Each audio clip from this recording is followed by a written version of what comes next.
Diablo 4 early access is in like 2.5 hours. It's today. It's not tomorrow. We're not ready. Oh, I think we're gonna go for the immortal speedrun, hardcore level 100. I've been thinking about it. I need to get a build guide out right now. Yo, what is up, you guys? It's Philibus coming at you today with some Diablo 4 content. Diablo 4 is right around the corner, and I just want to get this build guide out there because I already know how I'm going to be setting this up, and I know I'm going to be getting a ton of questions. So let's just jump right into it. This is going to be a Sorcerer Combustion build. So we're going to click on Sorcerer here on our build calculator, and I'm just going to really quickly give you guys the bare bones that you need to set this up properly, and where you can branch off from there. But I'm going to go through it really quickly. You can read through everything yourself. To kind of see what everything does. I'm just going to show you. First point, we're going to put in Firebolt. Next point, Enhanced Firebolt. That's going to unlock Incinerate. After you get Incinerate, we're going to put a point into Glinting Firebolt. This is crucial, or it's just a better damage buff than increasing Incinerate and all this. And then I like to get an Enhanced Incinerate and then Greater Incinerate, just for convenience sake. If you want, you can also just start stacking points into Incinerate, but you'll see that after we've gotten Greater Incinerate, we're going to unlock our next tree, where we're going to grab Teleport. Teleport is awesome. Also, as soon as I hit level 14 or whatever it is and get the enchant unlock, I'm going to be enchanting Teleport immediately, which turns your evade into a short teleport. And if you get the boots that give you 2 charges of evade, it basically gives you 3 teleports. You can just whip around the entire map, whip through dungeons really quickly. Teleports go through walls if you don't know. So you come watch me use this. I'm teleporting all over the place. It makes the gameplay so much fun. And then I personally put the 3 points into Glass Cannon before I pick up Ice Armor. Flame Shield you would think synergizes well with this, but it only lasts for 2 seconds. So as far as a defensive ability, it doesn't have enough uptime and it doesn't do enough damage to really justify what it is. So Ice Armor has been that clutch defensive ability that can really save you if you run out of evades and you get surrounded by mobs, and just pop this 6 seconds.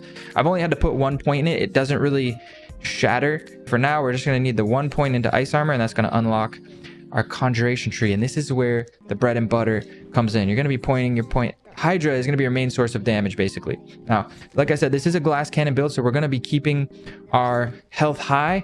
And for that reason, Enhanced Hydra Synergize is great. You're going to get an extra head, and that's going to do more damage. And then Summon Hydra is crucial because it's a combustion build. This is what makes Hydra do actual burn damage. Now here, while we're waiting to get to our next tree, all of our extra points are going to go in this priority from here moving forward. We're going to start maxing out Hydra, and then once that's maxed out, we're going to start maxing out Incinerate, and once that's maxed out, we're going to start maxing out Firebolt. Not messing with any of the mastery abilities. Meteor, not that great. Firewall works well with this build and synergizes, but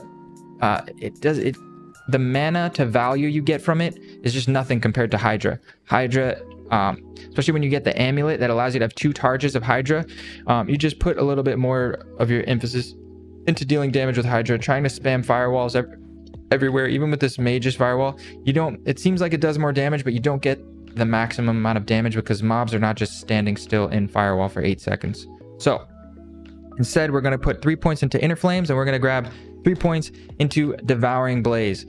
Devouring Blaze is the ability that makes us want immobilization. So that's why I grabbed the Greater Incinerate, which does immobilize for a second every 4 seconds. But if you get Crippling Flames without Devouring Blaze, this isn't really that great. Immobilization is really better for the Frost builds.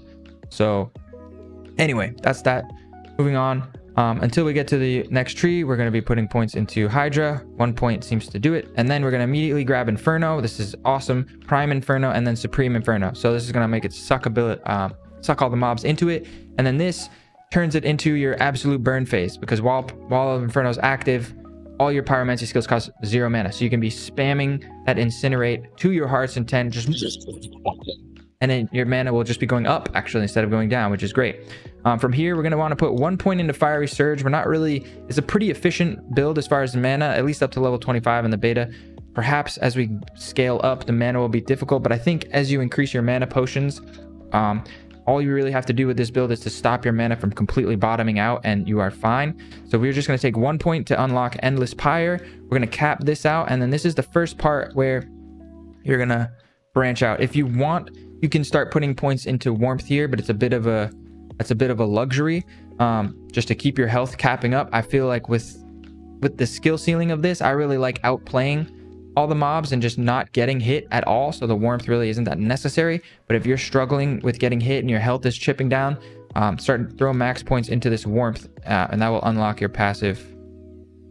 But I am going to be putting an extra point into Hydra and an extra 2 points into Incinerate here, and then that'll unlock your key ability, which is Combustion. And now all of these burns that you have set up will cause 2% per burn until you get up to 3 burns, and then it'll go from 6% to 12% because it's going to double when you have 3 or more burns. So when you're using your Inferno, you should be making sure that you always have a Hydra up. First of all, as your main source of damage.